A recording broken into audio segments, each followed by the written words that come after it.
की गिनती होगी और ये साफ हो जाएगा कि इस बार जनता ने किस पर अपना भरोसा जताया है।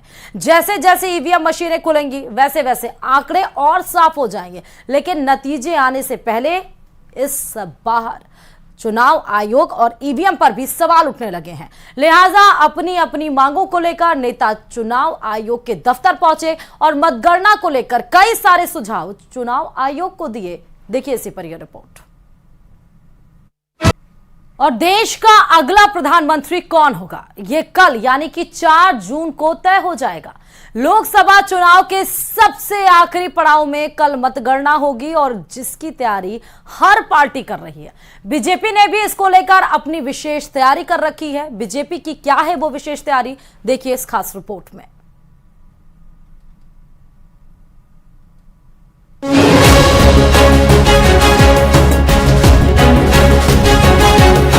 देश का अगला प्रधानमंत्री कौन होगा, ये कल यानी 4 जून को तय हो जाएगा। लोकसभा चुनाव के सबसे आखिरी पड़ाव में कल मतगणना होगी, जिसकी तैयारी हर पार्टी कर रही है। बीजेपी ने भी इसे लेकर अपनी विशेष तैयारी कर रखी है। 4 जून को मतगणना के लिए बीजेपी ने बूथ इंचार्ज और काउंटिंग एजेंट को खास दिशा निर्देश दिए हैं। हर बूथ पर मौजूदगी सुनिश्चित करने की खास रणनीति बनाई गई है। मतगणना के लिए बीजेपी की तैयारी, booth agent, booth incharge, counting agent को निर्देश दिए गए। ईवीएम पर खास तौर से नजर रखने को कहा गया है। 7 चरणों के चुनाव में बीजेपी की रणनीति विपक्ष के मुकाबले जबरदस्त नजर आई। अब मतगणना के दिन भी बीजेपी कोई कोर कसर नहीं छोड़ना चाहती। ईवीएम की सुरक्षा का मुद्दा सभी पार्टियों के लिए बेहद अहम है। ऐसे में बीजेपी ने भी इसके लिए खास तैयारी की है। मतगणना केंद्रों पर ईवीएम की सील चेक करने को कहा गया है। अगर ईवीएम का सील ठीक नहीं है या छेड़छाड़ का आभास होता है तो ऐसे में ईवीएम को लेकर आपत्ति दर्ज कराने को कहा गया है। हर ईवीएम के बीच एक सफेद कागज होता है। किसी ईवीएम में सफेद कागज नहीं है तो आपत्ति दर्ज कराने को कहा गया है। ये तो रही ईवीएम की सुरक्षा की बात। आपको बता दें कि 4 जून यानी जिस दिन मतगणना है उस दिन के लिए भी बीजेपी ने खास तैयारी कर रखी है। मतगणना के लिए बीजेपी की तैयारी, ईवीएम मशीन उम्मीदवारों और एजेंट के सामने ही खोले जाएं। फॉर्म 17C को देखें कि कितने वोट लिखे हैं और कितने वोट पड़े हैं। बूथ एजेंट, बूथ इंचार्ज को आईडी कार्ड बनाने के निर्देश दिए गए हैं। मतगणना केंद्रों पर गिनती शुरू होने से पहले ही पहुंचने को कहा गया है। मतगणना के आखिरी वक्त तक मतगणना केंद्रों पर ही डटे रहने का भी निर्देश दिया है। विधानसभा चुनाव हो या फिर लोकसभा चुनाव, बीजेपी की तैयारी एक पेशेवर पार्टी की तरह होती है। यही कारण है कि ऐसी रणनीति जीत का झंडा बुलंद करने में अहम भूमिका निभाती है।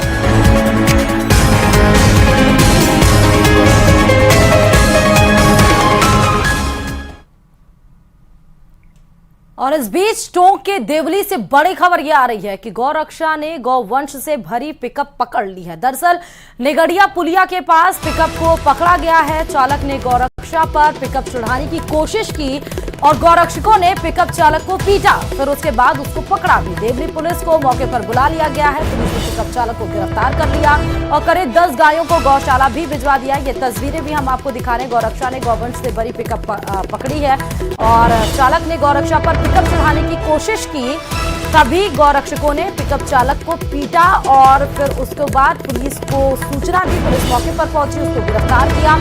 10 पिकअप जो गौरक्षा थी यानी कि गाय थी, उन 10 गायों को बाहर भी निकाला गया और उनको सुरक्षित गौशाला भिजवा दिया गया। तो टोंक के देवली से ये बड़ी खबर है, गौरक्षकों ने गौवंश से भरी पिकअप पकड़ी।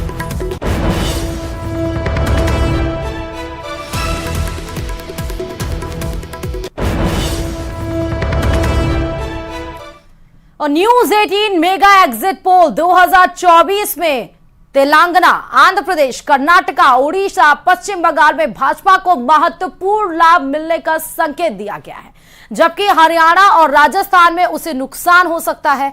क्या कुछ नुकसान और कहां कुछ फायदे बीजेपी को इस बार लोकसभा के चुनाव में, इसी पर देखिए यह रिपोर्ट।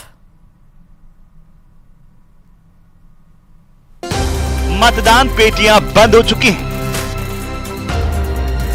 और 4 जून को जब वे खुलेंगी तब तय होगा कि लोकसभा चुनाव का विजेता कौन है। मगर नतीजे आने से पहले न्यूज 18 के मेगा एग्जिट पोल में 355 से 370 सीटों के साथ एनडीए को प्रचंड बहुमत मिलता दिख रहा है, तो वहीं इंडिया गठबंधन को 125 से 140 सीट मिलने का अनुमान है। इसके अलावा बाकी पार्टियों को 42 से 52 सीटें मिल सकती हैं। 400 पार करने वाला परमात्मा ने मुझे। लोकसभा के न्यूज 18 के मेगा एग्जिट पोल में एनडीए शानदार प्रदर्शन करता नजर आ रहा है। इस बार बीजेपी 6 राज्यों में क्लीन स्वीप करती दिखाई दे रही है, तो वहीं 4 राज्यों में एनडीए को नुकसान भी होता नजर आ रहा है। सबसे पहले बात उन राज्यों की जहां बीजेपी क्लीन स्वीप कर सकती है। देश की राजधानी दिल्ली में पिछली बार की तरह इस बार भी बीजेपी क्लीन स्वीप कर सकती है, जहां बीजेपी को कुल 5 से 7 सीटें मिल सकती हैं। वहीं इंडिया गठबंधन का सूपड़ा साफ हो सकता है, तो वहीं पहाड़ी राज्य हिमाचल प्रदेश और उत्तराखंड में बीजेपी को दोनों सूबों की सभी 9 सीटें मिल सकती हैं, जबकि कांग्रेस 1 सीट के लिए भी तरसती नजर आ रही है। नरेंद्र मोदी के गृह राज्य गुजरात में तो बीजेपी क्लीन स्वीप की हैट्रिक लगाती नजर आ रही है, जहां सूबे की सभी 26 सीटें बीजेपी के खाते में जाती दिखाई दे रही हैं। वहीं सीएम मोहन यादव के नेतृत्व में मध्य प्रदेश की जनता बीजेपी की झोली में सभी 29 सीटें डाल सकती है। यहाँ पर बीजेपी को 26 से 29 सीटें मिलती दिख रही हैं। पिछली बार छिंदवाड़ा सीट कांग्रेस ने किसी तरह बचा ली थी, इस बार वो सीट भी दांव बचाना भी कांग्रेस के लिए बहुत मुश्किल नजर आ रहा है। जबकि छत्तीसगढ़ में भी बीजेपी क्लीन स्वीप कर सकती है। यहाँ बीजेपी 9 से 11 सीटें हासिल करती नजर आ रही है। एनडीए सरकार 400 पार। क्लीन स्वीप स्टेट वाले आंकड़े देखकर बीजेपी की बाँछें खिल सकती हैं, तो वहीं अब जिन आंकड़ों की बात हम करने जा रहे हैं उसे देखकर एनडीए को थोड़ी निराशा हो सकती है, क्योंकि ये वो राज्य हैं जहां न्यूज 18 मेगा एग्जिट पोल में एनडीए को नुकसान होता दिखाई दे रहा है। राजस्थान में बीजेपी ने पिछली बार यानी कि 2019 में क्लीन स्वीप करते हुए 25 सीटें हासिल की थी, तो वहीं इस बार एनडीए को 2 से 7 सीटों का झटका लग सकता है। इस बार सत्ताधारी एनडीए को 18 से 23 सीटें मिलती नजर आ रही हैं। तो वहीं बिहार में एनडीए को और बड़ा झटका लगता दिखाई दे रहा है। पिछली बार 2019 में एनडीए ने यहां की 40 सीटों में से 39 सीटों पर कब्जा किया था, लेकिन इस बार एनडीए को 5 से 8 सीटों का नुकसान हो सकता है। हरियाणा जैसे सूबे में जहां एनडीए ने पिछली बार क्लीन स्वीप किया था, वहां इस बार बीजेपी को 3 से 5 सीटों का नुकसान होता नजर आ रहा है। बीजेपी को हरियाणा में इस बार 5 से 7 सीटें मिल सकती हैं। उत्तर भारत के अलावा दक्षिण भारत में भी एनडीए को झटका लगता दिखाई दे रहा है। कर्नाटक में एनडीए ने जहां पिछली बार 25 सीटें जीती थी, वहीं इस बार 18 से 22 सीटों पर संतोष करना पड़ सकता है। प्रधानमंत्री नरेंद्र मोदी और केंद्रीय गृह मंत्री अमित शाह ने पूरे चुनाव प्रचार के दौरान बार बार कहा कि दक्षिण भारत से चौंकाने वाले नतीजे आएंगे। न्यूज 18 के मेगा एग्जिट पोल में उसी बात की तस्दीक होती नजर आई, और सबसे बड़ा कमाल तमिलनाडु और केरल में होता दिख रहा है, जहां पहली बार कमल खिलता नजर आ रहा है। न्यूज 18 का मेगा एग्जिट पोल ये बता रहा है कि तमिलनाडु की 39 और पुदुचेरी की 1 यानी कि कुल 40 सीटों में से एनडीए को 1 से 3 सीट मिल सकती है, तो वहीं इंडिया गठबंधन 36 से 39 सीट के साथ आगे दिखाई दे रहा है। न्यूज 18 के मेगा एग्जिट पोल में तमिलनाडु की तरह उसके पड़ोस में भी बीजेपी के दावे सच होते दिख रहे हैं। केरल की 20 सीटों में बीजेपी और उसके गठबंधन के साथियों को 1 से 3 सीट मिल सकती है, जबकि कांग्रेस के यूडीएफ गठबंधन को 15 से 18 सीटें मिलने का अनुमान है। वहीं न्यूज 18 के मेगा एग्जिट पोल ये बता रहे हैं कि पिछले साल कर्नाटक का विधानसभा चुनाव जीतने वाली कांग्रेस को बीजेपी इस लोकसभा चुनाव में बुरी तरह पछाड़ सकती है। कर्नाटक की 28 सीटों पर बीजेपी और जेडीएस का गठबंधन कांग्रेस को करारी शिकस्त देता दिख रहा है। उसे 23 से 26 सीट मिलती नजर आ रही है, जबकि कांग्रेस महज 3 से 7 सीट पर सिमटती नजर आ रही है। बीजेपी के लिए खुशखबरी सिर्फ कर्नाटक में ही नहीं बल्कि तेलंगाना और आंध्र प्रदेश में भी है। न्यूज 18 के मेगा एग्जिट पोल के मुताबिक तेलंगाना में बीजेपी की सीटें बढ़ सकती हैं। वो 7 से 10 सीट जीतती नजर आ रही है। वहीं कांग्रेस को 5 से 8 सीट मिलती दिख रही है। इसके अलावा न्यूज 18 के मेगा पोल में आंध्र प्रदेश के 25 सीटों पर बीजेपी और तेलुगु देशम पार्टी के गठबंधन के वाईएसआर कांग्रेस और कांग्रेस को मात देने की संभावना है। वहां पर एनडीए को सबसे ज्यादा 19 से 22 सीटें मिल सकती है। पूर्वी भारत का वो राज्य जिसे अपनी मुट्ठी में करने के लिए बीजेपी ने पूरा दम लगा दिया, वो रहा बंगाल। देश का तीसरा सबसे ज्यादा लोकसभा सीटों वाला पश्चिम बंगाल। संदेश खाली ने चुनाव शुरू होने से पहले ही बंगाल में बीजेपी और ममता बनर्जी के बीच संग्राम छेड़ दिया और न्यूज 18 का मेगा एग्जिट पोल ये बता रहा है कि पश्चिम बंगाल में खेला हो गया। बीजेपी वहां पर अपनी सीटें बढ़ाती दिख रही है। 2019 में बीजेपी ने राज्य की 18 सीटों पर कब्जा जमाया था। न्यूज 18 के मेगा एग्जिट पोल में बंगाल में बीजेपी और टीएमसी के बीच कांटे की टक्कर दिख रही है, मगर मुकाबले में बीजेपी टीएमसी से 20 ही है। न्यूज 18 के मेगा एग्जिट पोल के मुताबिक बंगाल की 42 सीटों में बीजेपी को 21 से 24 सीटें मिल सकती हैं, जबकि टीएमसी की सीटें 22 से कम होती नजर आ रही है। उसे 18 से 21 सीटें मिलने का अनुमान है और कांग्रेस का यहां खाता तक खुलता नहीं दिख रहा।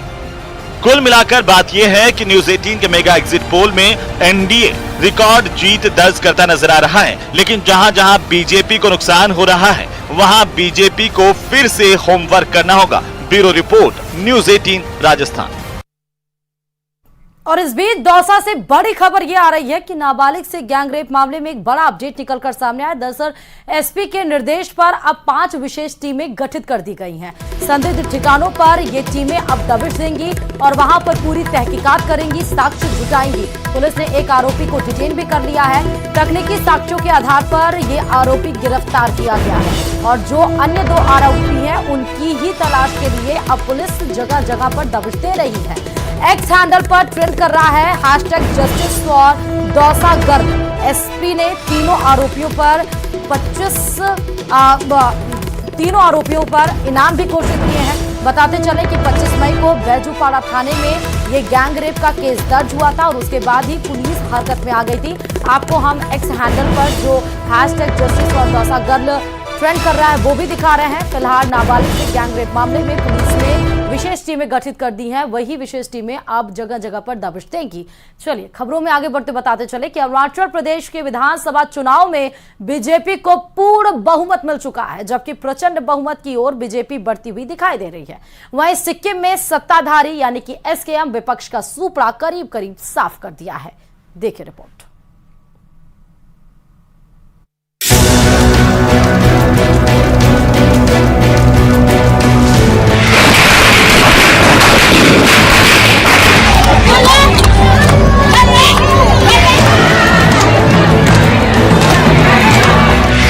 चार जून से पहले ही बीजेपी का जश्न शुरू।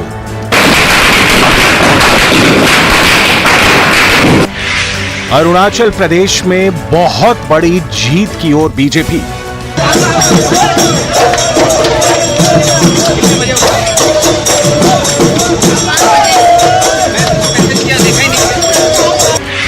सिक्किम में सत्ताधारी एसकेएम।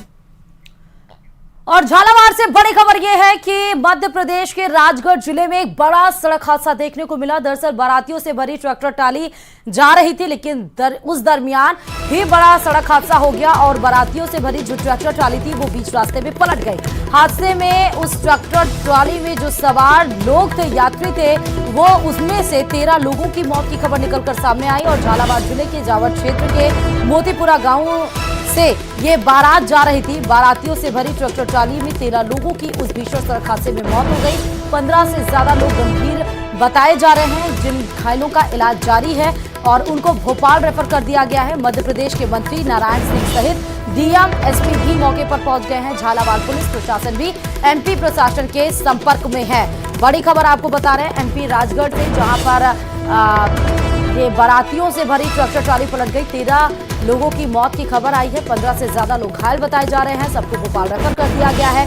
डीएम, एसपी और मंत्री भी वहां पर पहुंच चुके हैं। मंत्री का नाम जो कोई मध्य प्रदेश के मंत्री हैं नारायण सिंह सहित सभी मौके पर पहुंचे। झालावाड़ पुलिस प्रशासन भी मध्य प्रदेश प्रशासन के संपर्क में है। बड़ी खबर आपको इस बीच बता रहे हैं, जहां पर खुशी की लहर थी, बारात लेकर ट्रैक्टर ट्राली निकली थी, लेकिन उस बीच में ये खुशी की लहर गम में तब्दील हो गई। भीषण सड़क हादसे में उस ट्रैक्टर ट्राली में सवार 13 लोगों की मौत, 15 लोग घायल।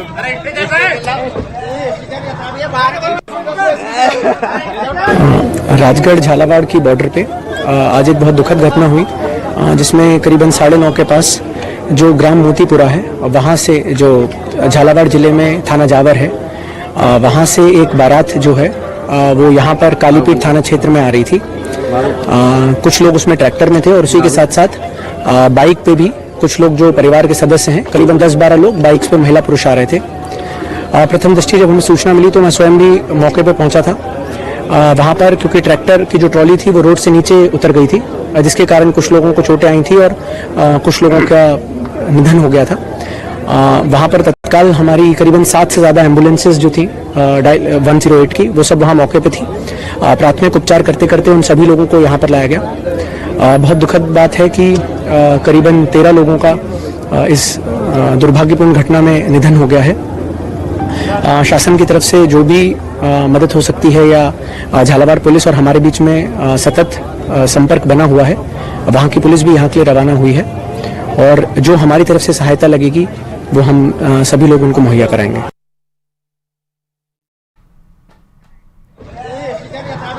राष्ट्रपति द्रौपदी मुर्मू ने इस सड़क हादसे पर दुख जताया है और पीड़ित परिवार के प्रति संवेदना भी व्यक्त की है।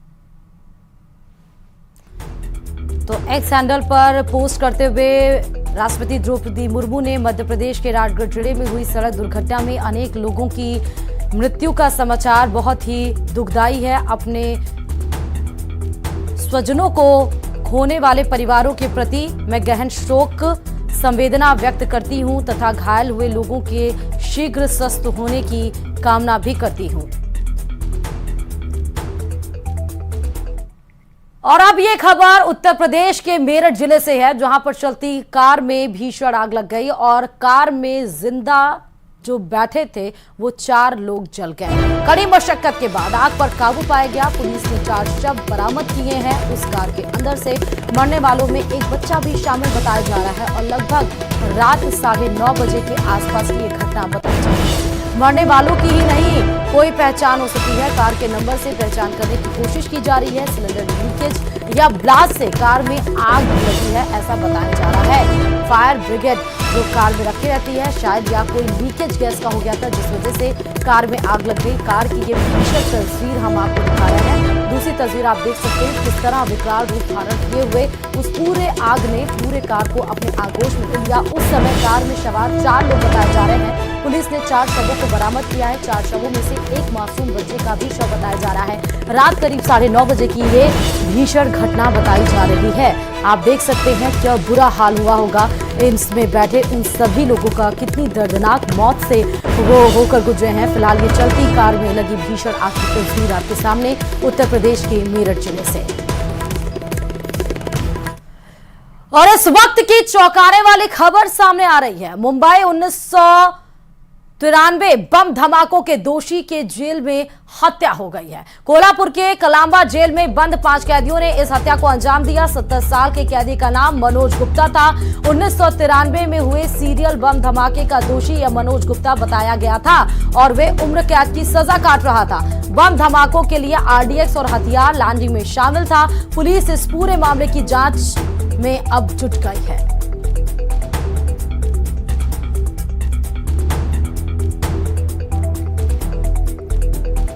और इस बीच बड़ी खबर यह है, क्योंकि ये सीधा आम जनता से जुड़ी हुई खबर है, क्योंकि देश भर में अमूल दूध महंगा हो गया। अमूल दूध के दाम में 2 रुपए लीटर की बढ़ोतरी हुई है। आज से ही ये कीमतें लागू कर दी जाएंगी। तो बड़ी खबर आपको बता रहे हैं, अमूल गोल्ड के दाम बता दें कि 64 रुपए प्रति लीटर से बढ़कर 66 रुपए प्रति लीटर अब हो जाएगी और अमूल टी स्पेशल के दाम 62 रुपए से बढ़कर 64 रुपए हो जाएगी। इसको अमूल ने कहा कि बढ़े हुए दाम से 3 से 4% की ये बढ़ोतरी हुई है। फूड इन्फ्लेशन के जरिए ही इस दूध की बढ़ोतरी हुई है, क्योंकि फरवरी तक फूड इन्फ्लेशन के जरिए अमूल ने अपनी कीमतें नहीं बढ़ाई थी, इसलिए अब ये दरें लागू हो रही हैं जो आज से लागू हो जाएंगी। फिलहाल मारो राजस्थान में अभी के लिए इतना ही। आगे की खबरों के लिए लगातार देखते रहिए न्यूज़ 18 राजस्थान।